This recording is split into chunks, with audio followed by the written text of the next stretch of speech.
ನಮಸ್ಕಾರ,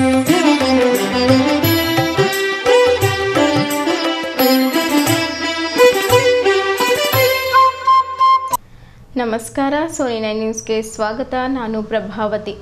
Sony 9 news ಸುದ್ದಿವಾಹಿನಿಯ ವೀಕ್ಷಕರು, NXG cable ಆಪರೇಟರ್ಗಳು, ನಾಡಿನ ಸಮಸ್ತ ಜನತೆಗೆ ಸೋನಿ 9 ಕನ್ನಡ ಸುದ್ದಿವಾಹಿನಿಯ ವ್ಯವಸ್ಥಾಪಕ ನಿರ್ದೇಶಕರಾದ ಪರಿಶಿಷ್ಟ ಜಾತಿ ವಿಭಾಗ JDS ಜಿಲ್ಲಾಧ್ಯಕ್ಷರು, ನಗರಸಭೆ ಮಾಜಿ ಸದಸ್ಯರಾದ ದೇವೇಂದ್ರ ಸೋನಿ ಅವರು ಸಮಸ್ತ ನಾಡಿನ ಜನತೆಗೆ ಹಾಗೂ ಸಹೋದರ ಸಹೋದರಿಯರಿಗೆ ಪ್ರೀತಿ, ನಂಬಿಕೆ ಹಾಗೂ ಸಹೋದರತೆಯ ಪ್ರತೀಕವಾದ ರಕ್ಷಾಬಂಧನ ಹಾಗೂ 31ನೇ ಅಂತಾರಾಷ್ಟ್ರೀಯ ಆದಿವಾಸಿ ದಿನಾಚರಣೆಯ ಹಾರ್ದಿಕ ಶುಭಾಶಯಗಳನ್ನು ಕೋರಿದರು. ಮೊದಲಿಗೆ ಮುಖ್ಯಾಂಶಗಳು. ಶಾಸಕಾಂಗ, ಕಾರ್ಯಾಂಗ ಹಾಗೂ ನ್ಯಾಯಾಂಗಗಳ ಸಂದೇಶವನ್ನು ಸಾರ್ವಜನಿಕರಿಗೆ ತಲುಪಿಸುವುದರ ಜೊತೆಗೆ ಜನರಿಗೆ ಧ್ವನಿ ತಂದು ಕೊಟ್ಟ ಶಕ್ತಿ ಮಾಧ್ಯಮಗಳಿಗೆ ಸಲ್ಲುತ್ತದೆ. ಸಚಿವ ಈಶ್ವರ್ ಖಂಡ್ರೆ.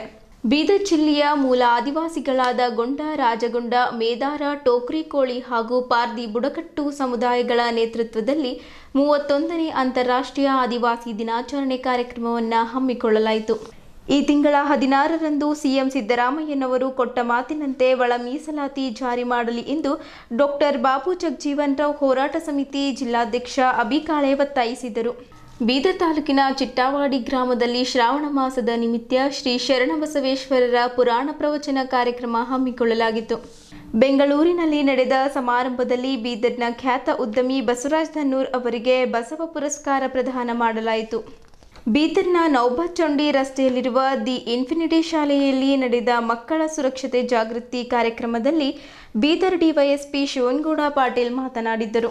ಕರ್ನಾಟಕಗೊಂಡ ಆದಿವಾಸಿ ಸಂಘ ಹಾಗೂ ಜಿಲ್ಲಾ ಟೋಕ್ರಿಕೋಳಿ ಸಮಾಜ ಸಂಘದ ವತಿಯಿಂದ 31ನೇ ವಿಶ್ವ ಆದಿವಾಸಿ ದಿನಾಚರಣೆಯನ್ನು ನಗರದ ಮಹಾತ್ಮ ಬೊಮ್ಮಗೊಂಡೇಶ್ವರರ ಪುತ್ಥಳಿಗೆ ಪೂಜೆ ಸಲ್ಲಿಸಿ ಮಾಲಾರ್ಪಣೆ ಮಾಡಿ ಪುಷ್ಪಾರ್ಚನೆ ಮಾಡುವ ಮೂಲಕ ಅರ್ಥಪೂರ್ಣವಾಗಿ ಆಚರಿಸಲಾಯಿತು.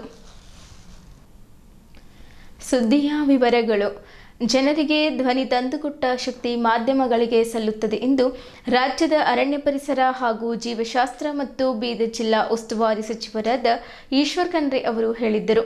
ಅವರಿಂದು ನಗರದ ಮೈಲೂರು ರಸ್ತೆಯಲ್ಲಿರುವ JND ಕಾಲೇಜ್ ಕ್ಯಾಂಪಸ್ನ ಗುರುನಾನಕ್ ಭವನ ಆವರಣದಲ್ಲಿ ಕರ್ನಾಟಕ ಮಾಧ್ಯಮ ಅಕಾಡೆಮಿ ಹಾಗೂ ವಾರ್ತಾ ಮತ್ತು ಸಾರ್ವಜನಿಕ ಸಂಪರ್ಕ ಇಲಾಖೆಗಳ ಸಹಯೋಗದಲ್ಲಿ ಕಲ್ಯಾಣ ಕರ್ನಾಟಕ ಭಾಗದ ಪತ್ರಕರ್ತರಿಗೆ ಒಂದು ದಿನದ ಕಾರ್ಯಾಗಾರ ಉದ್ಘಾಟಿಸಿ ಮಾತನಾಡಿದರು.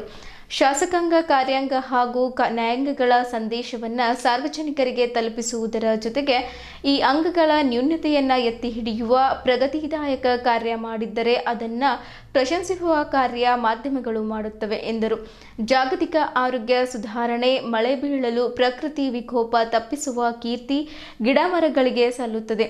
ಪ್ರಕೃತಿಯನ್ನು ಉಳಿಸಿ ಬೆಳೆಸುವ ಜವಾಬ್ದಾರಿ ಈ ದೇಶದ ಪ್ರತಿಯೊಬ್ಬ ಪ್ರಜೆಗಳದ್ದು ಎಂದು ಮಾತನಾಡುತ್ತಾ ಹೇಳಿದರು. ಮುಂದುವರಿದು ಮಾತನಾಡುತ್ತಾ, ಆಮ್ಲಜನಕ ನಮ್ಮ ಪಾಲಿನ ಸಂಜೀವಿನಿ. ಕೋವಿಡ್ ಸಂದರ್ಭದಲ್ಲಿ ಆಮ್ಲಜನಕ ಕೊರತೆಯಿಂದ ಸಾವಿರಾರು ಜನರು ತಮ್ಮ ಪ್ರಾಣವನ್ನು ಕಳೆದುಕೊಂಡಿದ್ದಾರೆ. ಮುಂದಿನ ಪೀಳಿಗೆಗೆ ಆಮ್ಲಜನಕದ ಕೊರತೆ ಆಗದಂತೆ ತಡೆಯಲು ರಾಜ್ಯದಲ್ಲಿ 15 ಕೋಟಿ ಸಸಿಗಳನ್ನು ನೆಡಲಾಗಿದೆ. ಬೀದರ್ ಜಿಲ್ಲೆಯಲ್ಲಿ ಕಳೆದ 2 ವರ್ಷಗಳಲ್ಲಿ 35 ಲಕ್ಷ ಸಸಿಗಳನ್ನು ನೆಡಲಾಗಿದೆ. ಬಳ್ಳಾರಿ ಹಾಗೂ ವಿಜಯನಗರ ಹೊರತುಪಡಿಸಿ ಕಲ್ಯಾಣ ಕರ್ನಾಟಕ ಭಾಗದ ಉಳಿದ 5 ಜಿಲ್ಲೆಗಳಲ್ಲಿ ಹಸಿರು ಹೊದಿಕೆ ಹೆಚ್ಚಳಕ್ಕೆ ಕ್ರಮ ವಹಿಸಲಾಗಿದೆ. ಪ್ಲಾಸ್ಟಿಕ್ ಮುಕ್ತ ರಾಜ್ಯವನ್ನಾಗಿಸಲು ಎಲ್ಲರೂ ಕೈಜೋಡಿಸಬೇಕೆಂದು ಕರೆ ನೀಡಿದ್ದರು. ಶರಣರು ಸಂತರ ಈ ನಾಡು ಬೀದರ್ನಲ್ಲಿ ಅಕಾಡೆಮಿ ಕಾರ್ಯಕ್ರಮ ಆಯೋಜನೆ ಮಾಡಿದ್ದು ಸಂತಸದ ಸಂಗತಿ. ಮಾಧ್ಯಮ ಆಡಳಿತದ 4ನೇ ಅಂಗ, ಅದನ್ನು ತಿದ್ದುವ ಕೆಲಸ ಮಾಧ್ಯಮ ರಂಗ ಮಾಡುತ್ತದೆ. ಜನಾಭಿಪ್ರಾಯ ಮೂಡಿಸುವ ಕಾರ್ಯ ಮಾಧ್ಯಮ ರಂಗ ಮಾಡುತ್ತಾ ಬಂದಿದೆ. ಇದು ಶ್ರೇಷ್ಠ ಸೇವಾ ಕಾರ್ಯ. ಅನೇಕರು ಮಾಧ್ಯಮ ರಂಗದಲ್ಲಿ ಸೇವೆ ಮಾಡಿದ್ದಾರೆ.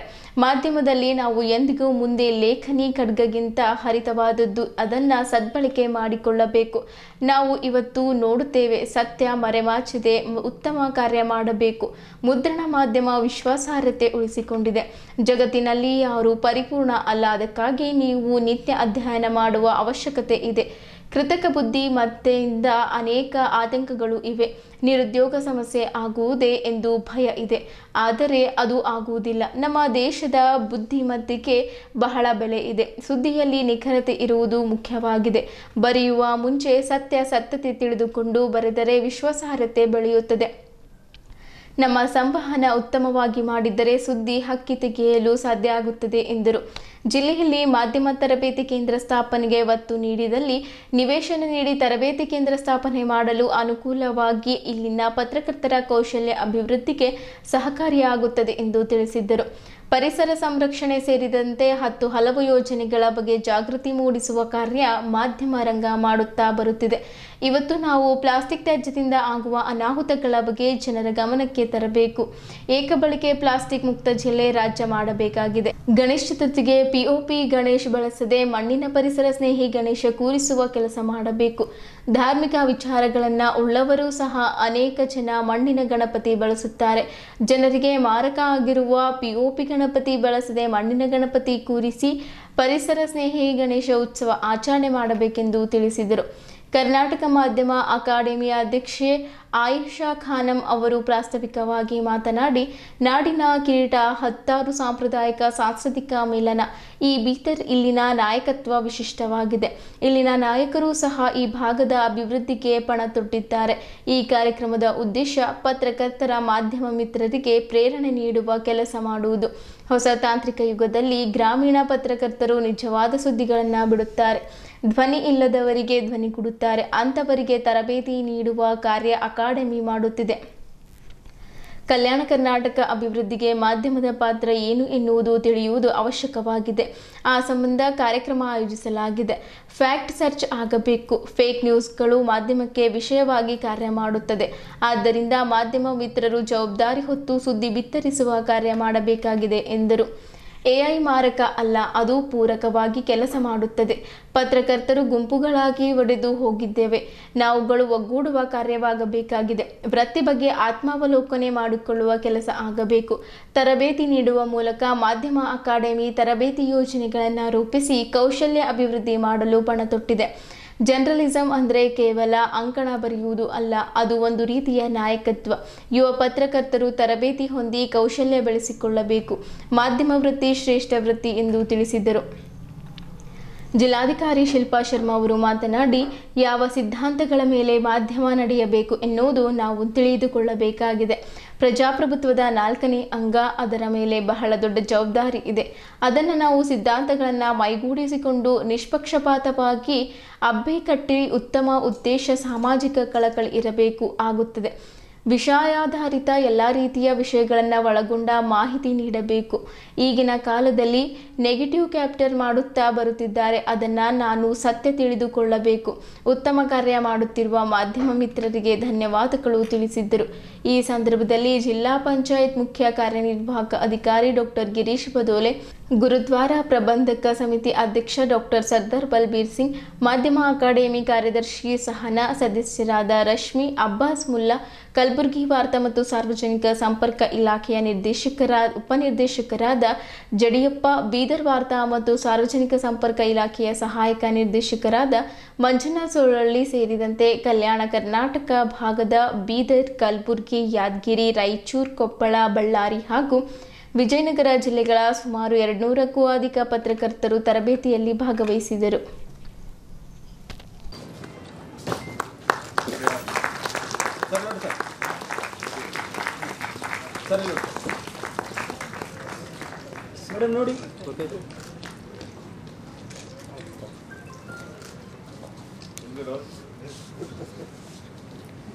ಬೀದರ್ ನಮ್ಮ ಕರ್ನಾಟಕ ರಾಜ್ಯದ ಮುಕುಟ, ಕಿರೀಟ. ಈ ಬೀದರ್ನಲ್ಲಿ ಆಯೋಜನೆ ಮಾಡಿದ್ದಾರೆ. ಬೀದರ್ ಜಿಲ್ಲೆ ನಮ್ಮ ಒಂದು ಕಡೆ ಗಡಿ ಭಾಗದ ಜಿಲ್ಲೆ, ತೆಲಂಗಾಣ ಇದೆ, ಒಂದು ಕಡೆ ಮಹಾರಾಷ್ಟ್ರ ಇದೆ. ಈ ಜಿಲ್ಲೆಗೆ ತನ್ನದೇ ಆದಂತಹ ಶ್ರೇಷ್ಠ ಇತಿಹಾಸ ಇದೆ. 12ನೇ ಶತಮಾನದಲ್ಲಿ ಬಸವಾದಿ ಶರಣರು ಏನು ಸಮಾಜ ಧಾರ್ಮಿಕ ಕ್ರಾಂತಿ ಮಾಡಿದ್ರು, ಸಮಾನತೆಗಾಗಿ, ಸ್ವಾತಂತ್ರ್ಯಕ್ಕಾಗಿ, ಸರ್ವರಿಗೂ ಸಂಬಾಳು ಸಂಪಾಲು ಅಂತೇಳಿ ಹೇಳಿ ಇಡೀ ಜಗತ್ತಿಗೆ ಪ್ರಜಾಪ್ರಭುತ್ವದ ಪರಿಕಲ್ಪನೆ ತಂದುಕೊಟ್ಟು ಅನುಭವ ಮಂಟಪದ ಮುಖಾಂತರ ಇವತ್ತು ಅವರೇನು ಒಂದು ಸಂದೇಶವನ್ನು ಕೊಟ್ಟಿದ್ದಂಥದ್ದಿದೆ. ಇದು ಇಡೀ ಜಗತ್ತಿಗೆ ಮಾದರಿಯಾಗಿದೆ. ಯಾವ ರೀತಿಯಲ್ಲಿ ಸರ್ವಧರ್ಮ ಸಮನ್ವಯ ಅಂತ ಹೇಳ್ತೀವಿ, ಗುರುನಾನಕ್ ದೇವ್ಜಿಯವರು ಇಲ್ಲಿ ಬಂದು ಪಾದಾರ್ಪಣೆ ಮಾಡಿದ್ದಂಥದ್ದು ಇರ್ಬೋದು, ಮೊಹಮ್ಮದ್ ಗವಾನ್ನ ಅಂತಾರಾಷ್ಟ್ರೀಯ ವಿಶ್ವವಿದ್ಯಾಲಯ ಇಲ್ಲಿದ್ದು ವಿದೇಶಿಯರಿಗೂ ಸಹಿತ ಗುಣಾತ್ಮಕ ಶಿಕ್ಷಣ ಕೊಟ್ಟಂಥದ್ದು ಇರ್ಬೋದು, ಇಲ್ಲಿ ಅನೇಕ ಸೂಫಿ ಸಂತರು ಆಗಿ ಹೋಗಿದ್ದಂಥದ್ದು, ಧಾರ್ಮಿಕ ಆಧ್ಯಾತ್ಮಿಕ ಕ್ಷೇತ್ರದಲ್ಲಿ ಬಹಳಷ್ಟು ಶ್ರೀಮಂತವಾಗಿದ್ದರು. ನಮ್ಮ ಜಿಲ್ಲೆ ಆರ್ಥಿಕವಾಗಿ ಶೈಕ್ಷಣಿಕವಾಗಿ ಬೇರೆ ಕಡೆ ಹೋಲಿಕೆ ಮಾಡಿದರೆ, ಕಲ್ಯಾಣ ಕರ್ನಾಟಕ ಹೊರತುಪಡಿಸಿ ಮೈಸೂರು ಭಾಗದಲ್ಲಿ ಹೋಲಿಕೆ ಮಾಡಿದರೆ ಸ್ವಲ್ಪ ಮಟ್ಟಿಗೆ ಹಿಂದುಳಿದಿದೆ ಅಂತ ಹೇಳಿದ್ರೆ ತಪ್ಪಾಗಲಾರದು. ಈಗ ವೇಗದ ಗತಿಯಲ್ಲಿ ಜಿಲ್ಲೆ ಅಭಿವೃದ್ಧಿ ಪಥದತ್ತ ಹೋಗ್ತಾ ಇದೆ. ಇಲ್ಲಿ ಬಸವಣ್ಣನ ತತ್ವ, ಗುರುನಾನಕ್ ಅವರ ಸಮಾನತೆಯ ದೃಷ್ಟಿಕೋನ, ಸೂಫಿ ಸಂಸ್ಕೃತಿಯ ಅದ್ಭುತ ಸಂಗಮವಾಗಿರುವುದು ಅತಿ ಹೆಮ್ಮೆಯ ವಿಷಯಗಳು ನಮಗೆ. ಈ ಭೂಮಿ it's a very pious land. We have a confluence of cultures. तो ये जो धरती है हमारे लिए एक पावन जमीन है, एक पावन मिट्टी है जिससे हम सब जुड़े हैं. मुझे बहुत मन कर रहा है आज हिंदी में बात करूं, क्योंकि बीदर में बहुत सारे लोग हिंदी में बात करते हैं, यहाँ के लोग बहुत मन कर रहे हैं, लेकिन मैं कोशिश करूंगी दोनों मिला के बात करने के लिए. ಸೊ ಇದರ ಜೊತೆ ಈ ಕಿರೀಟ ಯಾಕೆ ಹೊಳೆಯುತ್ತದೆ ಅಂದರೆ, ಇದರ ಜೊತೆ ಇಲ್ಲಿ ಇರುವ ನಾಯಕತ್ವ, ಆ ನಾಯಕತ್ವ ಯಾಕೆ ಹೇಗೆ ಈ ಡಿಸ್ಟ್ರಿಕ್ಟ್ನ ವಿಕಾಸ ಮತ್ತೆ ಅಭಿವೃದ್ಧಿ ಕಡೆ ಲೀಡ್ ಮಾಡ್ತಾ ಇದ್ದಾರೆ. Leader like Eshwar Khandre ji, he is here with us, one of the most dynamic and influential and most respected leaders from this region. Normally environment ministry andre people normally portfolios koduvaga ಹೇಳ್ತಾರೆ environment ministry ಬೇಡ, ನನಗೆ ನಾನು home ministry ಬೇಕು, finance ministry ಬೇಕು ಅಂತ ಬರುತ್ತೆ, isn't it sir? So people think environment ministry is like it takes a back seat. But ಆದರೆ ಈಶ್ವರ್ ಖಂಡ್ರೆ ಅವರು ಈ ಎನ್ವೈರನ್ಮೆಂಟ್ ಮಿನಿಸ್ಟ್ರಿಗೆ ಇಡೀ ಗೌರ್ಮೆಂಟ್ ಒಂದು ಕ್ರೀಮ್ ಮಾಡಿದ್ದಾರೆ. ಕ್ರೀಮ್ ಯಾಕೆ, ಇಡೀ ಕೇಕ್ ಮಾಡಿಬಿಟ್ಟಿದ್ದಾರೆ ಅವರು ಎನ್ವೈರನ್ಮೆಂಟ್ ಮಿನಿಸ್ಟ್ರಿಯಿಂದ. ವಿತ್ ಹಿಸ್ ಡೈನಾಮಿಕ್ ಆಕ್ಟಿವಿಟೀಸ್, ಅವರ ಪ್ರೋಗ್ರಾಮ್ಸ್, ಅವರ dynamic activities, he's done lots to make this region more developed, and he represents it very well in the government. Actually ನಾನು ಒಂದು ಲೈಟರ್ ಮೂಮೆಂಟ್ ನಿಮ್ಮ ಮುಂದೆ ಹೇಳ್ತೀನಿ. ಈಶ್ವರ್ ಖಂಡ್ರೆ ಅವರು ಅವ್ರ ಈವೆಂಟ್ಸ್ ಎಷ್ಟು ದೊಡ್ಡ ಲೆವೆಲಲ್ಲಿ ಮಾಡ್ತಾರೆ ಅಂದರೆ, he needs only the Vidhana Soudha grand steps. ಅದಕ್ಕಿಂತ ಚಿಕ್ಕ ಪ್ರೋಗ್ರಾಮ್ ಮಾಡೋದಿಲ್ಲ ಅವರು. ನಾವು ಅಲ್ಲಿಂದ ಸಮ್ಟೈಮ್ಸ್ ವಿಧಾನಸೌಧ ಮುಂದೆ ನಾವು ಮೀಡಿಯಾ ಅವರು ಹೋಗ್ತಾ ಇದ್ರೆ ಅಲ್ಲಿ ಪ್ರಿಪ್ರೇಷನ್ ನಡೀತಾ ಇರುತ್ತೆ ಸ್ಟೆಪ್ಸ್ ಮುಂದೆ. ಸೊ ಇಮಿಡಿಯೇಟ್ಲಿ ಮೈಂಡ್ ಬರೋದು ಈಶ್ವರ್ ಖಂಡ್ರೆ ಅವರು ಏನಾದರೂ ಪ್ರೋಗ್ರಾಮ್ ಮಾಡ್ತಾ ಇರ್ಬೋದು, ಅದಕ್ಕೆ ಅಲ್ಲಿ ಅಷ್ಟೊಂದು ತಯಾರಿ ನಡೀತಾ ಇದೆ. ಈಶ್ವರ್ ಖಂಡ್ರೆ ಅವ್ರು ಏನಾದರೂ ಬಿಗ್ ಇವೆಂಟ್ ಮಾಡ್ತಾ ಇರ್ಬೋದು. ಸೊ ಅವರ ಪ್ರೋಗ್ರಾಮ್ಸ್ ನೋಡಿದರೆ ಇಟ್ ಈಸ್ ಆಲ್ಮೋಸ್ಟ್ ಲೈಕ್ ಆನೆ ಬಲ to the government. So that's how I told sir, ಹೇಳಿದೆ ಸರ್ ನೀವು ಎಷ್ಟು ಪ್ರೋಗ್ರಾಮ್ಸ್ ಮಾಡ್ತೀರಾ, ಇಡೀ ವಿಧಾನಸೌಧ ಸ್ಟೆಪ್ಸ್ ನಿಮ್ಗೆ ಬಿಲಾಂಗ್ ಆಗ್ತಿದೆ. ನಮ್ಮ ಒಂದು ಅಕಾಡೆಮಿ ಇವೆಂಟ್ಸಲ್ಲಿ ನಿಮ್ಮ ಪ್ರೆಸೆನ್ಸ್ ಇದ್ದರೆ ನಮ್ಮ ಅಕಾಡೆಮಿಗೆ ಆನೆ ಬಲ ಬರುತ್ತೆ. ಸೊ ಅದು ಬಂದಿದೆ. I am very happy. ಇವತ್ತು ಈ ಪ್ರೋಗ್ರಾಮ್ಗೋಸ್ಕರ ಸರ್ ಬಂದಿದ್ದಾರೆ, despite bad weather, despite his busy schedule ಬಂದಿದ್ದಾರೆ. Sir thank you very much for being here. ಎಷ್ಟು ಪಿಲ್ಲರ್ಸ್ ಇದ್ದಾವೆ? 4 ಪಿಲ್ಲರ್ಸ್. ಜನರಲಿ ನಾವು 3 ಪಿಲ್ಲರ್ಸ್ ಬಗ್ಗೆ ಮಾತಾಡ್ತಿದ್ವು, ಎಕ್ಸಿಕ್ಯೂಟಿವ್, ಲೆಜಿಸ್ಲೇಚರ್, ಜುಡಿಷರಿ. ಈಗ ಇತ್ತೀಚೆಗೆ 4ನೇ ಪಿಲ್ಲರ್ ಕೂಡ ಆ್ಯಡ್ ಆಗಿದೆ. 4ನೇ ಪಿಲ್ಲರ್ ಯಾರು? Media. So media is the 4th pillar of democracy. You all are 4th pillar of democracy. ಆ ಡೆಮೋಕ್ರೆಸಿ ಪಿಲ್ಲರ್ ಆಗಿ ಅಂದರೆ ಅದನ್ನು ಕೆಲವೊಂದು ಎಂಟೈಟಲ್ಮೆಂಟ್ಸ್ ಕೂಡ ಇರ್ತದೆ, ಆದರೆ ಜವಾಬ್ದಾರಿಗಳು ಕೂಡ ಇರ್ತದೆ. ಎಂಟೈಟಲ್ಮೆಂಟ್ಸ್ ಅಂದರೆ you will just throw your weight ಅಷ್ಟೇ ಇಲ್ಲ, ಜವಾಬ್ದಾರಿ ಕೂಡ ಇದೆ. ಡೆಮೋಕ್ರೆಸಿಯ ಪಿಲ್ಲರ್ ಆಗಿ ಕೆಲಸ ಮಾಡುವಾಗ we have to work with certain principles. ಯಾವುದು I am also a part of executive. ನಾವು ಕೂಡ ಆ ಪ್ರಿನ್ಸಿಪಲ್ಗಳನ್ನು ಫಾಲೋ ಮಾಡಬೇಕಾಗುತ್ತೆ, ನೀವು ಕೂಡ ಆ ಪ್ರಿನ್ಸಿಪಲ್ಗಳನ್ನು ಫಾಲೋ ಮಾಡಬೇಕಾಗುತ್ತೆ. ಯಾವುದು? One is neutrality, objectivity, integrity. Neutrality ಅಂದರೆ ನಿಷ್ಪಕ್ಷವಾದ, ಸೊ ಕೆಲವೊಂದು ನಾವು ಏನು ನೋಡ್ತೀವಿ, ಗ್ರೂಪಿಸಮ್ ಅಂದರೆ ಒಂದು ಪರ್ಟಿಕ್ಯುಲರ್ ಗ್ರೂಪ್ ಸಲುವಾಗಿ ನ್ಯೂಸ್ ಮಾಡ್ತಾರೆ. ಅಥವಾ ಆಸ್ ಎಕ್ಸಿಕ್ಯೂಟಿವ್ ಆಲ್ಸೋ ಕೆಲವೊಂದು ಅಧಿಕಾರಿಗಳು ಆಗಲಿ ಬೇರೆ ಇದು ಆಗಲಿ ಒಂದು ಪರ್ಟಿಕ್ಯುಲರ್ ಗ್ರೂಪ್ ಸಲುವಾಗಿ ಕೆಲಸ ಮಾಡ್ತಾರೆ. That is not correct. Individual benefits ಸಲುವಾಗಿ, ಒಂದು ಪರ್ಸ್ನಲ್ ಬೆನಿಫಿಟ್ ಸಲುವಾಗಿ ನಾವು ಕೆಲಸ ಮಾಡಿದರೆ ನಾವು ಕರೆಕ್ಟಾಗಿ ಸುದ್ದಿ ಕೊಡೋಕ್ಕೆ ಆಗಲ್ಲ. ಸೊ ನಿಷ್ಪಕ್ಷವಾಗಿ ನಾವು ಕೆಲಸ ಮಾಡಬೇಕಾಗುತ್ತೆ. ಆಬ್ಜೆಕ್ಟಿವಿಟಿ ಅಂದರೆ ಒಂದು ಉದ್ದೇಶ ನಮ್ಮಲ್ಲಿ ಇರಬೇಕು. ಉದ್ದೇಶ ಏನಂದರೆ ಕರೆಕ್ಟಾಗಿ ಫ್ಯಾಕ್ಚುಯಲ್ ನ್ಯೂಸ್ ನಾವು ಕೊಡಬೇಕು. ಕೆಲವೊಂದು ಬರೀ ಫೇಕ್ ನ್ಯೂಸ್ ಕೂಡ ನಮ್ಮ ಗಮನಕ್ಕೆ ಬರುತ್ತೆ. ಆ ಥರದ್ದು ಡೆಫಿನೆಟ್ಲಿ ವಿ ಶುಡ್ ಅವಾಯ್ಡ್. ನಿಮ್ಮದು ಇನ್ನೊಂದು ಆಬ್ಜೆಕ್ಟಿವ್ ಇದೆ, ಒಪಿನಿಯನ್ ಬಿಲ್ಡಿಂಗ್. ಜನರಲಿ ಅಂದರೆ ಒಂದು ಸೋಷಲ್ ಕಾಸ್ ಇರಲಿ, ಒಂದು ಸೋಷಲ್ ಸಬ್ಜೆಕ್ಟ್ ಇರಲಿ, ಎಲ್ಲ ಜನರಲ್ಲಿ ಒಪಿನಿಯನ್ ಅದರ ಬಗ್ಗೆ ಇರಲಿಕ್ಕೆ ಸಾಧ್ಯ ಇಲ್ಲ. Because we have our limited capacity. ನೀವು ಆ ಸೋಷಲ್ ಕಾಸ್ ಬಗ್ಗೆ ಒಪಿನಿಯನ್ ಬಿಲ್ಡಪ್ ಮಾಡ್ತೀರಿ. ಆ ಬಿಲ್ಡಪ್ ಮಾಡೋದು ಕೂಡ ನಿಮ್ಮ ಜವಾಬ್ದಾರಿ. ಆದರೆ ಆ opinion again should be neutral, ನಿಷ್ಪಕ್ಷವಾದ ಇರಬೇಕು ಮತ್ತು ಕರೆಕ್ಟ್ ಇನ್ಫಾರ್ಮೇಷನ್ ಜೊತೆಲಿ ಇರಬೇಕು. ವಿಶ್ವ ಆದಿವಾಸಿ ದಿನಾಚರಣೆಯ ಹಿನ್ನೆಲೆ ರಾಜಗೊಂಡ ಸಮುದಾಯ ವತಿಯಿಂದ ಅದ್ಧೂರಿ ಮೆರವಣಿಗೆ ನಡೆಯಿತು. ಮೆರವಣಿಗೆ ಚಾಲನೆಗೂ ಮುನ್ನ ಸುಮಾರು 100 ದ್ವಿಚಕ್ರ ವಾಹನ ಹಾಗೂ 10 4 ಚಕ್ರ ವಾಹನಗಳೊಂದಿಗೆ ರಾಜಗೊಂಡ ಕಾಲನಿಯಿಂದ ರ್ಯಾಲಿ ಪ್ರಾರಂಭವಾಗಿ ಅಂಬೇಡ್ಕರ್ ವೃತ್ತದವರೆಗೆ ತಲುಪಿತು.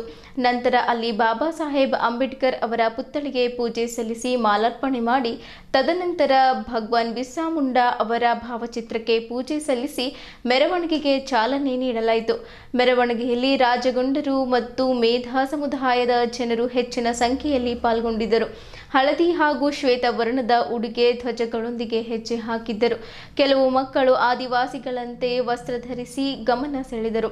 ರಾಜಗೊಂಡ ಸಮಾಜದ ಅಧ್ಯಕ್ಷ ಪಿಟಿ ಶಾಮು ಅವರು ಮಾತನಾಡಿ, ಅರೆ ಅಲೆಮಾರಿಯಾಗಿರುವ ರಾಜಗೊಂಡ ಮೇಧಾ ಪಾರ್ದಿ ಸಮುದಾಯಗಳಿಗೆ ದೊರೆಯಬೇಕಾದ ಸೌಲಭ್ಯಗಳು ದೊರೆಯುತ್ತಿಲ್ಲ. ಈಗಲೂ ಅವರು ಅತ್ಯಂತ ಹೀನಾಯ ಸ್ಥಿತಿಯನ್ನ ಜೀವನ ಸಾಗಿಸುತ್ತಿದ್ದಾರೆ. ಸರ್ಕಾರದಿಂದ ಬರುವ ಯೋಜನೆಗಳು ಕೇವಲ ಇಲಾಖೆಯಲ್ಲಿಯೇ ಉಳಿದಿವೆ. ಅವುಗಳು ನಮ್ಮನ್ನ ತಲುಪುವಂತೆ ಅಧಿಕಾರಿಗಳು ಶ್ರಮ ವಹಿಸಬೇಕೆಂದು ಮನವಿ ಮಾಡಿದರು. ಯುವ ಮುಖಂಡರಾದ ವಿವೇಕ್ ರಾಯ್ಡಂ ಮಾತನಾಡಿ, ಪರಿಶಿಷ್ಟ ಜಾತಿಯ ಒಳ ಮೀಸಲಾತಿಯಂತೆ ಪರಿಶಿಷ್ಟ ಪಂಗಡಗಳಾದ ರಾಜಗೊಂಡ ಮೇಧಾ ಪಾರ್ದಿಗಳಿಗೆ ಆಯೋಗ ರಚಿಸಿ ಒಳ ಮೀಸಲಾತಿ ಕಲ್ಪಿಸಬೇಕು. ರಾಜಗೊಂಡರ ಸಾಂಸ್ಕೃತಿಕ ನಾಯಕರಾದ ಬಾಬುರಾವ್ ಷಡ್ಮಕ್ಕಿ, ರಾಣಿ ಕಮಲಾಪತಿ, ಕುರಾಂ ಭೀಮ್, ರಾಣಿ ದುರ್ಗಾವತಿ ಅವರ ಜೀವನ ಚರಿತ್ರೆಗಳನ್ನು ಶಾಲೆಯ ಪಠ್ಯದಲ್ಲಿ ಸೇರಿಸಬೇಕು. ಗೊಂಡರ ಮಾತೃಭಾಷೆಯಾಗಿರುವ ಗುಂಡಿಯನ್ನ ಶಾಸ್ತ್ರೀಯ ಸ್ಥಾನವನ್ನ ನೀಡಿ 8ನೇ ಅನುಸೂಚಿಯಲ್ಲಿ ಸೇರಿಸಬೇಕು ಎಂದರು. ಶಾಹೀನ್ ಶಿಕ್ಷಣ ಸಂಸ್ಥೆ ಅಧ್ಯಕ್ಷ ಅಬ್ದುಲ್ ಖದೀರ್ ಮಾತನಾಡಿ, ದೇಶದ ಮೂಲ ನಿವಾಸಿಗಳೇ ಆದಿವಾಸಿಗಳು. ಇವರ ಅಭಿವೃದ್ಧಿಯೇ ದೇಶದ ಅಭಿವೃದ್ಧಿ. ಸಮಾಜದ ಪ್ರತಿಯೊಬ್ಬರೂ ಇವರ ಏಳಿಗೆಗೆ ಶ್ರಮಿಸಬೇಕು. ಇವರಿಗೆ ಶಿಕ್ಷಣ, ವಸತಿ ಮತ್ತು ಉದ್ಯೋಗದಲ್ಲಿ ಪ್ರಾತಿನಿಧ್ಯ ನೀಡಬೇಕು. ಅಂದಾಗ ಮಾತ್ರ ಅವರು ಮುಖ್ಯವಾಹಿನಿಗೆ ಬರಲು ಸಾಧ್ಯ ಎಂದು ಹೇಳಿದ್ದರು. ವಿಶಾಲ್ ರಾಯ್ ಶ್ರೀಡಂ ಅವರು ಮಾತನಾಡಿ, ನಮಗೆ ಎಲ್ಲ ಪಕ್ಷಗಳು ಒಂದೇ. ನಾವು ಯಾವುದೇ ರೀತಿಯಾಗಿ ಯಾರಿಗೂ ದೋಷಿಸುವುದಿಲ್ಲ. ಅವರೆಲ್ಲರೂ ಕೂಡ ನಮ್ಮನ್ನ ಒಂದೇ ರೀತಿಯಾಗಿ ನೋಡಬೇಕು ಹಾಗೂ ನಮ್ಮ ಏಳಿಗೆಗೆ ಶ್ರಮಿಸಬೇಕು ಎಂದರು. ಮೆರವಣಿಗೆಯಲ್ಲಿ ರಾಜಗೊಂಡ ಸಮಾಜದ ಕಾರ್ಯದರ್ಶಿ ಠಾಕೂರ್ ಉಯ್ಕೆ, ಪಾರ್ದಿ ಸಮಾಜದ ಅಧ್ಯಕ್ಷ ರಾಜೇಂದ್ರ ಪಾರ್ದಿ, ಮೇಧಾ ಸಮಾಜದ ಅಧ್ಯಕ್ಷ ಮಹೇಶ್ ಮೇಧಾ. ಈ ಮೆರವಣಿಗೆಯಲ್ಲಿ ಪಿಟಿ ಶಾಮು ಅಧ್ಯಕ್ಷರು, ರಾಜಗೊಂಡ ಸಮಾಜದ ಶ್ರೀ ವಿಶಾಲ್ ರಾಯ್ ಶ್ರೀಡಂ ಗೌರವಾಧ್ಯಕ್ಷರು, ರಾಜಗೊಂಡ ಸಮಾಜ ಶ್ರೀ ಅಬ್ದುಲ್ ಖದೀರ್ ಮುಖ್ಯಸ್ಥರು, ಶಾಹೀನ್ ಶಿಕ್ಷಣ ಸಂಸ್ಥೆಗಳು ಬೀದರ್, ಠಾಕೂರ್ ಉಯ್ಕೆ ಕಾರ್ಯದರ್ಶಿಗಳು, ರಾಜಗೊಂಡ ಸಮಾಜ ರಾಜೇಂದ್ರ ಪಾದ್ರಿ ಅಧ್ಯಕ್ಷರು, ಪಾದ್ರಿ ಸಮಾಜದ ಬೀದರ್, ಮಹೇಶ್ ಮೇಧಾ ಅಧ್ಯಕ್ಷರು, ಮೇಧಾ ಸಮಾಜ ಬೀದರ್ ಹಾಗೂ ರಾಜಗೊಂಡ ಸಮಾಜ ಮತ್ತು ಪಾರ್ದಿ ಸಮಾಜ ಮತ್ತು ಮೇಧಾ ಸಮಾಜದಲ್ಲಿ ಸುಮಾರು 1000 ಜನರು ಉಪಸ್ಥಿತರಿದ್ದರು.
हम लोग पूरा बीदर डिस्ट्रिक्ट में रैलियां निकाल के इसका जुलूस कर रहे हैं और ये जुलूस बढ़ते जाएगा और हर एक साल को बढ़ते जाएगा।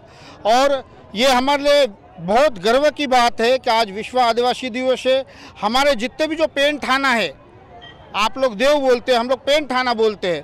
पेंट थाना है जैसे कि काली कंकाली डाई का पेंट थाना है, बिरसा मुंडा का पेंट थाना है और हमारे शंभू शेख का है। वैसे ही हम लोग पूरा पेंट थानों को आज पूजा करके चालू कर दिए हैं। आज क्या है, इस पावन अवसर पे हमारे जो मेधा समाज के और पारधी समाज के भी अध्यक्ष हैं, जैसे राजेंद्र जी है और महेश जी है और हमारे जो मुख्य पंच है विशाल जी है, हमारे खदीर साहब है जो शयन ग्रुप के चेयरमैन हैं, ये सब लोग और हमारे बीदर के जितने भी तमाम मुख्य अतिथिगण हैं वो लोग पूरा जुड़ गए हैं। पूरा लोग हमारे भाई बंधु है और इस टाइम पे मुझे तो ऐसा लगता है जो भी हमारे साथ जुड़ गए वो आदिवासी है, चाहे वो मीडिया वाला हो या शायद सब कुछ हो। यहाँ पर कोई समाज नहीं है। हमारे बैनर आप देख सकते हैं, हम हर समाज को मानते हैं, हर समाज को लेके चलते हैं, क्योंकि आदिवासी लोग किसी सबको धरती दिए, सबको पानी दिए, सबको ज़मीन दिए, लेकिन आज आदिवासी हर चीज़ से वंचित है। इसलिए हम सरकार को ये संदेश पहुंचाना चाहते हैं कि आज विश्व आदिवासी दिवस है भाई, हम लोगों के ऊपर भी ध्यान देना चाहिए। हम आदिवासी लोगों का जो जो ज़रूरतमंद है उसको पूर्ति करना चाहिए, चाहे ज़मीन हो, पानी हो, घर हो। हम लोग बहुत भटक रहे हैं। आज बारिश का इतना ये चल रहा है, अकाल चल रहा है। आज हमारे झोपड़ियों में आके देखिए कितना पानी गया है अंदर, हम लोग कैसा खाना पकाते हैं, हमारा जीविका कैसा है। हम लोग कर्नाटक सरकार को इतना चेतावनी जरूर देना चाहते हैं कि ये आंदोलन बढ़ते जा रहा है, एक दिन ये पूरा स्ट्राइक कर देगा बीदर को, हमारे को हमारा अधिकार नहीं मिले तो। ऐसे हमारे राजगोंड कॉलोनी बीदर में जैसा है, ऐसे पूरे देश में 52 है। वो सब 52 पूरे कॉलोनी में हमको एक हमारे कुलगुरु मानते हैं हमको। वो हिसाब से जो है, देखिए प्रशासन सबका माँ बाप होता है, प्रशासन किसी को भी कम ज़्यादा नहीं देखता, प्रशासन सबको संरक्षण करता है, सबका सहायता करता है। पर एक बात कैसा है, जो कुछ अधिकारी है जो बीच में प्रशासन के जो सत्ता अधिकारी बैठे हैं, वो लोग जो है हमारे तरह कुछ लोगों को आने नहीं देते, कुछ सहायता आने तक वो ख़त्म कर देते हैं। बाकी जो भी आज है, हम जैसे हमको कॉलोनी में जगह मिला, कुछ घर मिले और कुछ राशन कार्ड है, हमारे पास स्कूल है, करंट जो है अब आज तक भी बिना फ्री करंट हमको आज भी मिल रहा है। तो इसलिए हम प्रशासन का बहुत बहुत धन्यवाद करते हैं। प्रशासन कुछ गलत नहीं है, चाहे वो कौन सा भी शासन हो, बीजेपी का हो या चाहे कांग्रेस का हो। हाँ, इतना है, हमारा देश तो है ही है महान, हमारा गांव भी बहुत महान है, उसमें हमारा राजगोंड कॉलोनी भी बहुत महान है। आज विश्व आदिवासी दिवस है, पूरी दुनिया में मनाया जाता है और मैं इसके लिए इस मौके पर मुबारकबाद दूंगा हमारे देश के वो तमाम आदिवासी जो इस देश के असल मूल निवासी हैं, यहाँ के रहने वाले हैं। ये कई 100 सालों से जंगलों में रहे, ये हमारा देश आज़ाद हुआ है और आज़ादी के बाद इनका लाइफ स्टाइल इम्प्रूव होना चाहिए, इनका फैसिलिटीज़ लिविंग स्टैंडर्ड इम्प्रूव होना चाहिए और इनके बच्चे तालीम याफ्ता होना चाहिए, एजुकेटेड होना चाहिए।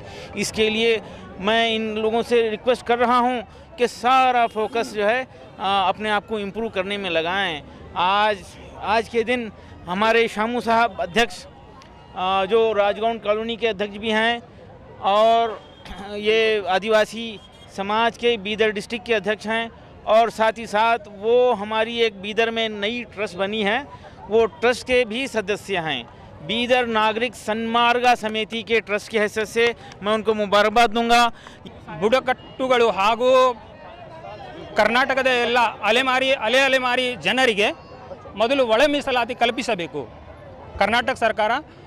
ಮೊದಲು ನಮಗೆ ರಾಜಗೊಂಡರಿಗೆ, ಮೇಧಾವರಿಗೆ ಮತ್ತು ಪಾರ್ದಿಯವರಿಗೆ ಒಳ ಮೀಸಲಾತಿಯನ್ನು ಕಲ್ಪಿಸಬೇಕು।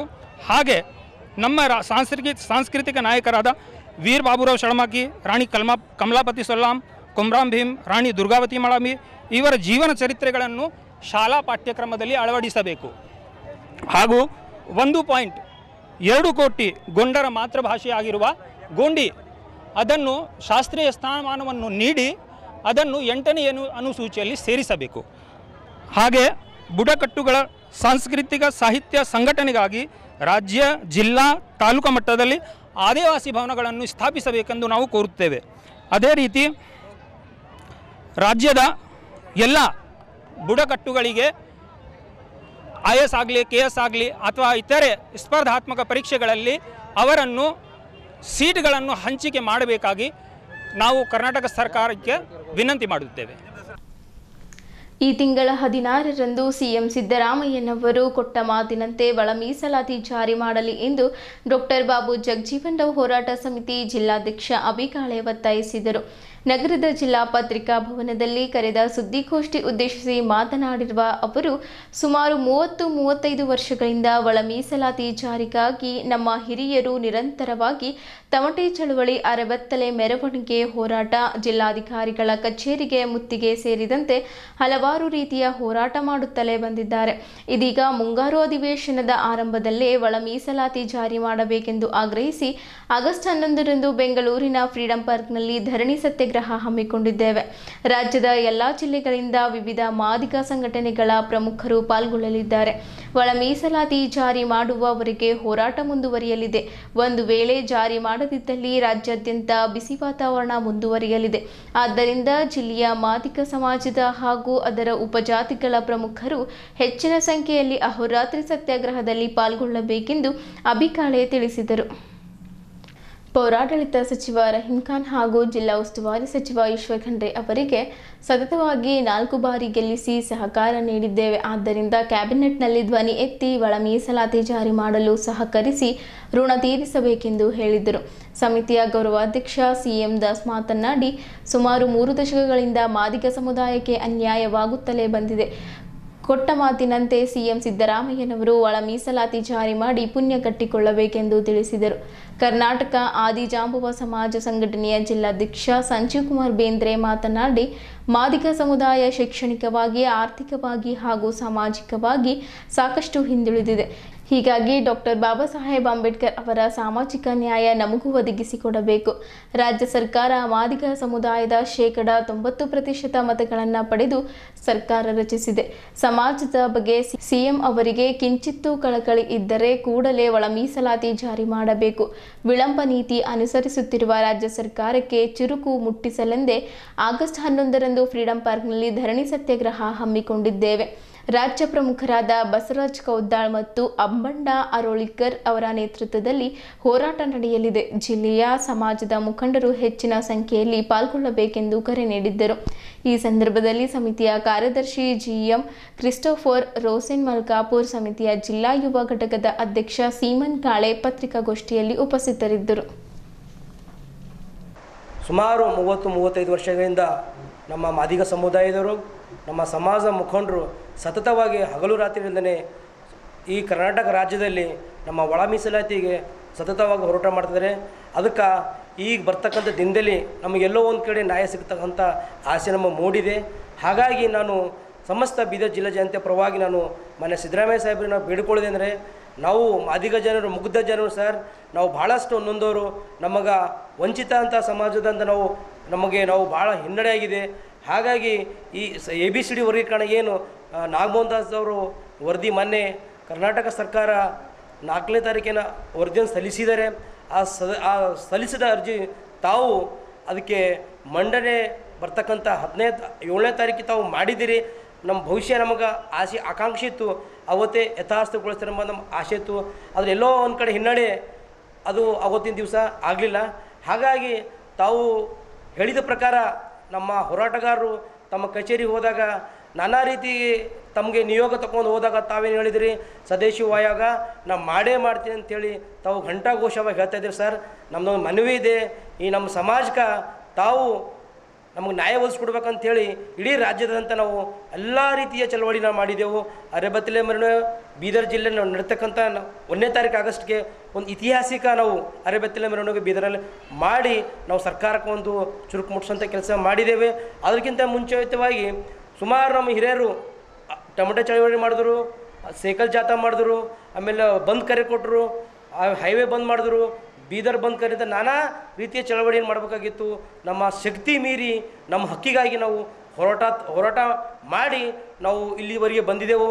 ಹಾಗಾಗಿ ಈಗ ಬರ್ತಕ್ಕಂಥ ದಿನದಲ್ಲಿ ಏನು ಸದಾಶಿವ ಆಯೋಗದ ನ್ಯಾಯಮೂರ್ತಿಯಾದಂಥ AJ ಸದಾಶಿವ ಅವರು ಮೊನ್ನೆ 4ನೇ ತಾರೀಕು ವರದಿ ಸಬ್ಮಿಷನ್ ಮಾಡಿದಾಗ ತಾವು 14ನೇ ತಾರೀಕು ಕೂಡಲೇ ನಾನು ಮಾಡ್ತೀನಿ ಅಂತ ಆಶ್ವಾಸನೆ ಕೊಟ್ಟಿರಿ. ಆಶ್ವಾಸನೆ ಮೇರೆಗೆ ಬರ್ತಕ್ಕಂಥ 14ನೇ ತಾರೀಕು ತಾವು ಇದಕ್ಕೆ ಮಂಡನೆ ಮಾಡಿ ನಮ್ಮ ನ್ಯಾಯ ಒದಗಿಸ್ಕೊಡ್ಬೇಕಂಥೇಳಿ ನಾವು ಬೀದರ್ ಜಿಲ್ಲೆ ಪರವಾಗಿ ನಾವು ತಮ್ಮ ಸರ್ಕಾರಕ್ಕೆ ಮನವಿ ಮಾಡ್ತೀವಿ. ಈಗಾಗಲೇ ನಮ್ಮ ರಾಜ್ಯ ನಾಯಕರಾದಂಥ ಎಲ್ಲ ಮಾದಿಗ ಸಂಘಟನೆ ಒಕ್ಕೂಟಗಳದು ಕರೆ ಕೊಟ್ಟಿದ್ದಾರೆ. ಏನಂತಂದರೆ 11ನೇ ತಾರೀಕು ಅಹೋರಾತ್ರಿ ನಿರ್ದಿಷ್ಟಾವಧಿ ಸತ್ಯಾಗ್ರಹ ಹಮ್ಮಿಕೊಂಡಿದ್ದಾರೆ.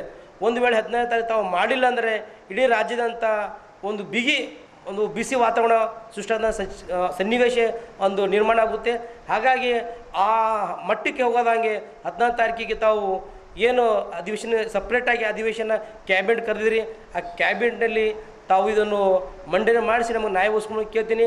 ಅದರ ಬಗ್ಗೆ ಏನಾದರೂ ಈ ರಾಜ್ಯದ ಮುಖ್ಯಮಂತ್ರಿಗಳಿಗೆ ಕಿಂಚಿತ್ತು ಚಿಂತನೆ ಇದ್ದರೆ ಈ ಸಮಾಜದಿಂದ ನಾವು ಅಧಿಕಾರದಲ್ಲಿ ಸುದೀರ್ಘವಾಗಿದ್ದೇವೆ ಎನ್ನುವಂಥ ಒಂದು ಅಂಶ ಅವರಲ್ಲಿದ್ದರೆ ನಿಜವಾಗ್ಲೂ ಅವರು ಈ ಅಹಿಂದ ನಾಯಕ ಮತ್ತು ಡಾಕ್ಟರ್ ಬಾಬಾ ಸಾಹೇಬ್ ಅಂಬೇಡ್ಕರ್ ಅವರ ಒಂದು ಚಿಂತನೆಯಲ್ಲಿ ಸಾಮಾಜಿಕ ನ್ಯಾಯವನ್ನು ಕೊಡುವಂಥ ವಿಚಾರವಂತರಿದ್ದರೆ ಈ ಅತ್ಯಂತ ಶೋಷಣೆಗೆ ಒಳಗಾದಂಥ ಅವಕಾಶದಿಂದ ವಂಚಿತವಾದಂಥ ಈ ಮಾದಿಗ ಸಮುದಾಯಕ್ಕೆ ಈ ಒಂದು ಒಳ ಮೀಸಲಾತಿಯನ್ನು ಕೊಡುವುದರ ಮೂಲಕವಾಗಿ ಅವರು ನ್ಯಾಯವನ್ನು ಒದಗಿಸಿ ಕೊಡಬೇಕಂಥೇಳಿ ಪತ್ರಿಕಾ ಮಾಧ್ಯಮದ ಮೂಲಕ ಅವರಲ್ಲಿ ಒತ್ತಾಯ ಮಾಡ್ತಾ, ಮತ್ತು ಏನು ನಮ್ಮ ರಾಜ್ಯ ಸಮಿತಿ ನಾಯಕರಾದಂಥ ಸನ್ಮಾನ್ಯ ಬಸವರಾಜ್ ಕೌತಾಳ್ ಸರ್ ಅವರು ಮತ್ತು ಅಂಬಣ್ಣ ರೋಳಿಕರು ಅವರ ನೇತೃತ್ವದಲ್ಲಿ ಈಗಾಗಲೇ ದಿನಾಂಕ 11ನೇ ತಾರೀಕು ಇದೇ ತಿಂಗಳು ಏನು ಬೆಂಗಳೂರಿನ ಫ್ರೀಡಮ್ ಪಾರ್ಕ್ನಲ್ಲಿ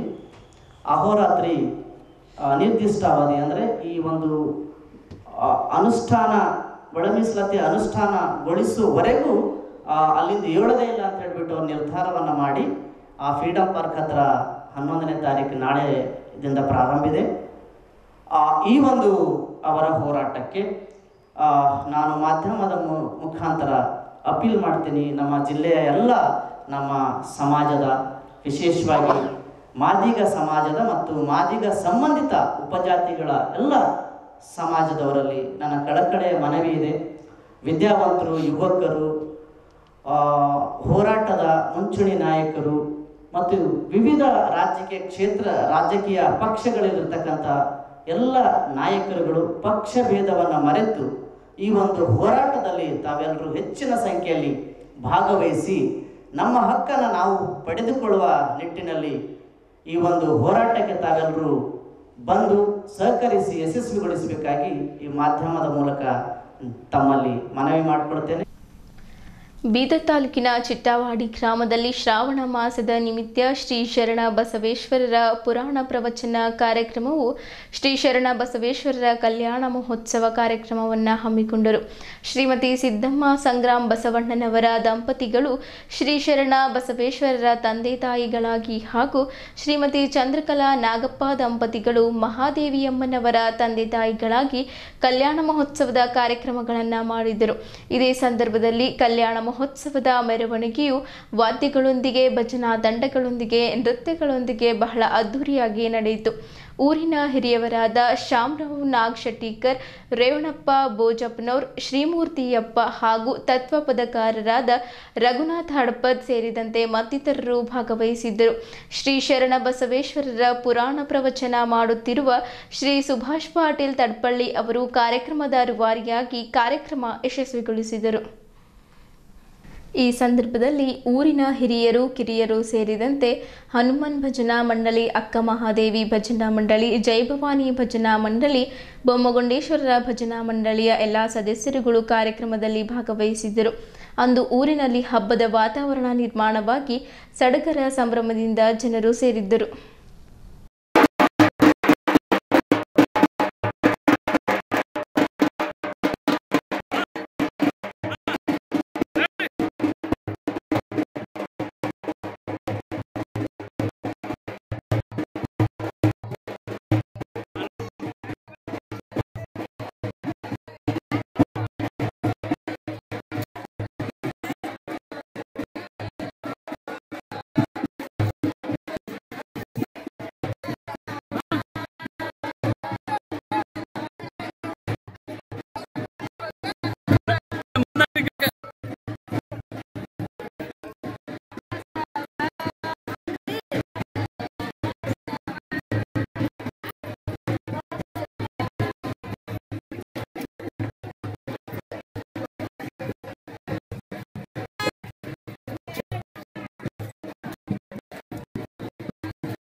ಖ್ಯಾತ ಉದ್ಯಮಿಯೂ ಆದ ಜಾಗತಿಕ ಲಿಂಗಾಯತ ಮಹಾಸಭಾದ ಕೇಂದ್ರ ಸಮಿತಿಯ ಉಪಾಧ್ಯಕ್ಷ ಬಸವರಾಜ್ ಧನ್ನೂರ್ ಅವರಿಗೆ ಬೆಂಗಳೂರಿನ ಬಸವ ಪರಿಷತ್ತು ವತಿಯಿಂದ ಕೊಡಲಾಗುವ 2025ನೇ ಸಾಲಿನ ಬಸವ ಪುರಸ್ಕಾರ ಬೆಂಗಳೂರಿನಲ್ಲಿ ಪ್ರದಾನ ಮಾಡಲಾಯಿತು. ಅರಮನೆ ರಸ್ತೆಯಲ್ಲಿ ಇರುವ ಕೊಂಡಚ್ಚ ಬಸಪ್ಪ ಸಭಾಂಗಣದಲ್ಲಿ ನಡೆದ ಸಮಾರಂಭದಲ್ಲಿ ಸುತ್ತೂರು ಮಠದ ಶಿವರಾತ್ರಿ ದೇಶಿಕೇಂದ್ರ ಸ್ವಾಮೀಜಿ ಪ್ರಶಸ್ತಿ ಪ್ರದಾನ ಮಾಡಿದ್ದರು. ಉದ್ಯಮಿ ಹಾಗೂ ಸಾಮಾಜಿಕ ಕ್ಷೇತ್ರಕ್ಕೆ ನೀಡಿದ ಗಣನೀಯ ಕೊಡುಗೆಗಾಗಿ ಅವರಿಗೆ ಪ್ರಶಸ್ತಿ ಸಂದಿದೆ. ಈ ಸಾಲಿನ ಬಸವ ಪುರಸ್ಕಾರಕ್ಕೆ ಆಯ್ಕೆ ಆದವರಲ್ಲಿ ಬಸವರಾಜ್ ಧನ್ನೂರ್ ಸೇರಿ ವಿವಿಧ ಕ್ಷೇತ್ರಗಳ 15 ಸಾಧಕರು ಸೇರಿದ್ದಾರೆ. ಉದ್ಯಮ ಹಾಗೂ ಸಮಾಜ ಸೇವೆಯನ್ನ ಒಟ್ಟಿಗೆ ನಿರ್ವಹಿಸಿಕೊಂಡು ಹೋಗುತ್ತಿರುವ ಬಸವರಾಜ್ ಧನ್ನೂರ್ ಅವರು ಅಪ್ಪಟ ಬಸವಾನುಯಾಯಿ ಆಗಿದ್ದಾರೆ. ಕಾಯಕದ ಜೊತೆಗೆ ದಾಸೋಹಕ್ಕೂ ಪ್ರಾಮುಖ್ಯತೆ ನೀಡಿದ್ದಾರೆ.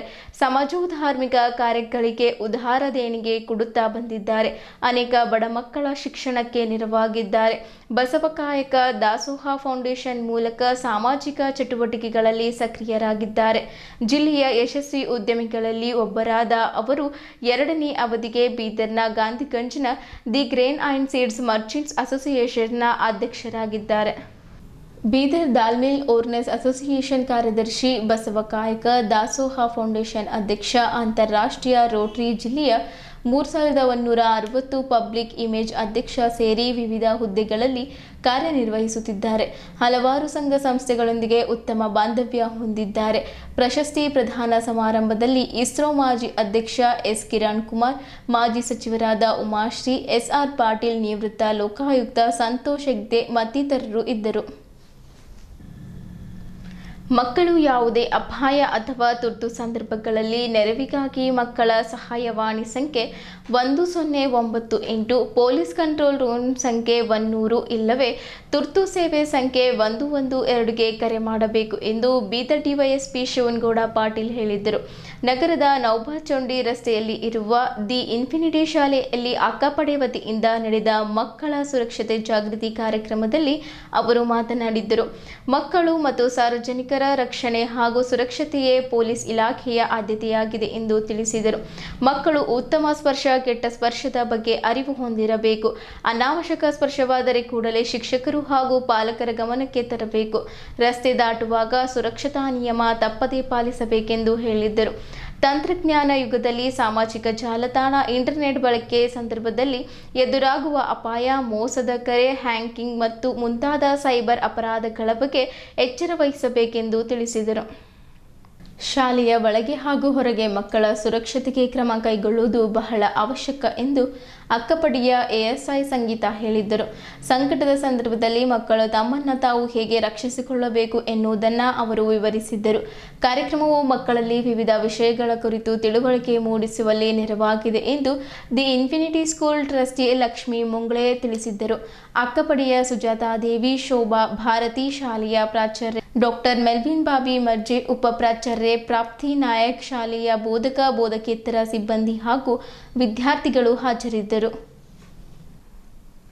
ಕರ್ನಾಟಕಗೊಂಡ ಆದಿವಾಸಿ ಸಂಘ ಹಾಗೂ ಜಿಲ್ಲಾ ಟೋಕ್ರಿಕೋಳಿ ಸಮಾಜ ಸಂಘದ ವತಿಯಿಂದ 31ನೇ ವಿಶ್ವ ಆದಿವಾಸಿ ದಿನಾಚರಣೆಯನ್ನು ನಗರದ ಬೊಮ್ಮಗೊಂಡೇಶ್ವರರ ಪುತ್ಥಳಿಗೆ ಪೂಜೆ ಸಲ್ಲಿಸಿ ಮಾಲಾರ್ಪಣೆ ಮಾಡಿ ಪುಷ್ಪಾರ್ಚನೆ ಮಾಡುವ ಮೂಲಕ ಅರ್ಥಪೂರ್ಣವಾಗಿ ಆಚರಿಸಲಾಯಿತು. ಈ ಸಮಯದಲ್ಲಿ ಮಾತನಾಡಿದ ಕರ್ನಾಟಕಗೊಂಡ ಆದಿವಾಸಿ ಸಂಘದ ಉಪಾಧ್ಯಕ್ಷ ಪಂಡಿತ್ ಚಿದ್ರಿ, ಆದಿವಾಸಿಗಳು ಈ ದೇಶದ ಮೂಲ ವಂಶಸ್ಥರು. ಸ್ವತಂತ್ರ ಹೋರಾಟದಲ್ಲಿಯೂ ಮಹತ್ತರವಾದ ಕೊಡುಗೆ ನೀಡಿದ್ದಾರೆ. ಅರಣ್ಯ ಸಂಪತ್ತನ್ನು ಉಳಿಸಿ ಮುಂಬರುವ ಪೀಳಿಗೆಗೆ ನೀಡುವ ಕೆಲಸವನ್ನು ಆದಿವಾಸಿಗಳು ಮಾಡುತ್ತಿದ್ದಾರೆ ಎಂದು ಹೇಳಿದರು. ಕರ್ನಾಟಕಗೊಂಡ ಆದಿವಾಸಿ ಸಂಘದ ಪ್ರಧಾನ ಕಾರ್ಯದರ್ಶಿ ಮಾಳಪ್ಪ ಅಡ್ಸಾರೆ ಮಾತನಾಡಿ, ವಿಶ್ವದ ಆದಿವಾಸಿಗಳ ಸಂಸ್ಕೃತಿ, ಶಿಕ್ಷಣ, ಆರೋಗ್ಯ, ಪರಿಸರ, ಮಾನವ ಹಕ್ಕುಗಳ ಸಂರಕ್ಷಣೆ, ಸಾಮಾಜಿಕ ಮತ್ತು ಆರ್ಥಿಕ ಅಭಿವೃದ್ಧಿಯ ಧ್ಯೇಯದೊಂದಿಗೆ ವಿಶ್ವಸಂಸ್ಥೆ 23/12/1994ರಲ್ಲಿ ತೆಗೆದುಕೊಂಡ ನಿರ್ಣಯದನ್ವಯ 1995ರಿಂದ ಪ್ರತಿ ವರ್ಷ ಆಗಸ್ಟ್ 9ರಂದು ವಿಶ್ವ ಆದಿವಾಸಿ ದಿನ ಆಚರಿಸಿಕೊಂಡು ಬರಲಾಗುತ್ತಿದೆ. ಅದರಂತೆ ಇಂದು ಕರ್ನಾಟಕಗೊಂಡ ಆದಿವಾಸಿ ಸಂಘ ಹಾಗೂ ಜಿಲ್ಲಾ ಟೋಕ್ರಿಕೋಳಿ ಸಮಾಜ ಸಂಘದಿಂದ ಮಹಾತ್ಮ ಬೊಮ್ಮಗೊಂಡೇಶ್ವರರ ಪುತ್ಥಳಿಗೆ ಪೂಜೆ ಸಲ್ಲಿಸಿ ಮಾಲಾರ್ಪಣೆ ಮಾಡಿ ಪುಷ್ಪಾರ್ಚನೆ ಮಾಡುವ ಮೂಲಕ ಆಚರಿಸಿದ್ದೇವೆ ಎಂದರು. ಕರ್ನಾಟಕ ಆದಿವಾಸಿ ರಕ್ಷಣಾ ಪರಿಷತ್ತಿನ ಅಧ್ಯಕ್ಷ ನಾರಾಯಣರಾವ್ ಭಂಗಿ ಮಾತನಾಡಿ, ಆದಿವಾಸಿಗಳ ಅಭಿವೃದ್ಧಿಗಾಗಿ ಜಿಲ್ಲೆಯಲ್ಲಿರುವ ಎಲ್ಲ ಆದಿವಾಸಿಗಳು ಒಗ್ಗಟ್ಟಾಗಿ ಕೆಲಸ ಮಾಡೋಣ. ಮುಂಬರುವ ವಿಶ್ವ ಆದಿವಾಸಿ ದಿನವನ್ನು ಎಲ್ಲರೂ ಸೇರಿ ಆಚರಿಸೋಣ ಎಂದರು.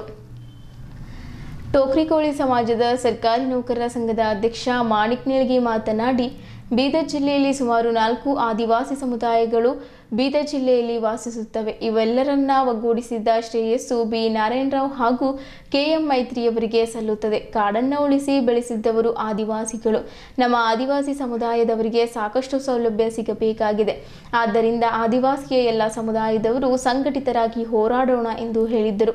ಈ ಸಂದರ್ಭದಲ್ಲಿ ಸಂಗೊಳ್ಳಿ ರಾಯಣ್ಣ ಗೊಂಡ ಸಂಘದ ಅಧ್ಯಕ್ಷ ಬಾಬುರಾವ್ ಮಲ್ಕಾಪುರ್, ಟೋಕ್ರಿಕೋಳಿ ಸಮಾಜ ಸಂಘದ ಉಪಾಧ್ಯಕ್ಷ ಸುನಿಲ್ ಕಾಶಂಪುರ್, ನಿಜಶರಣ ಅಂಬಿಗರ ಯುವ ಸೇನೆಯ ಜಿಲ್ಲಾಧ್ಯಕ್ಷ ಸುನಿಲ್ ಬಾವಿಕಟ್ಟಿ, ಗೊಂಡ ಹಾಗೂ ಟೋಕ್ರಿಕೋಳಿ ಸಮುದಾಯದ ಮುಖಂಡರುಗಳಾದ ಈಶ್ವರ್ ಮಲ್ಕಾಪುರ್, ಬಾಬುರಾವ್ ಕಾಶಂಪುರ್, ರವಿಕುಮಾರ್ ತಿರ್ಸಿ, ಜಗನ್ನಾಥ್ ಜಮ್ಗಿ, ಪುಂಡಲಿಕರಾವ್ ಇಟ್ಕಂಪಳ್ಳಿ, ವಿಜಯಕುಮಾರ್ ಡುಮ್ಮೆ, ಮಾಣಿಕ್ ನೀಳ್ಗಿ, ದೀಪಕ್ ಚಿದ್ರಿ, ಬೊಮ್ಮುಂಡ ಚಿಟ್ಟಾವಾಡಿ, ರಘುನಾಥ್ ಬೋರೆ, ರವಿ ಇಂಜಿನಿಯರ್, ಹನುಮಂತ್ ಗೋಣಂಪಳ್ಳಿ, ಚಂದ್ರಕಾಂತ್ ಫುಲೇಕರ್ ಸೇರಿದಂತೆ ಇತರರು ಉಪಸ್ಥಿತರಿದ್ದರು. ಇಲ್ಲಿಯವರೆಗೂ ಸುದ್ದಿ ಕೊಟ್ಟಿದ್ದು ನಾನು ಪ್ರಭಾವತಿ. ಮುಂದಿನ ಸುದ್ದಿಯೊಂದಿಗೆ ಮತ್ತೆ ಭೇಟಿಯಾಗೋಣ. ವಂದನೆಗಳು.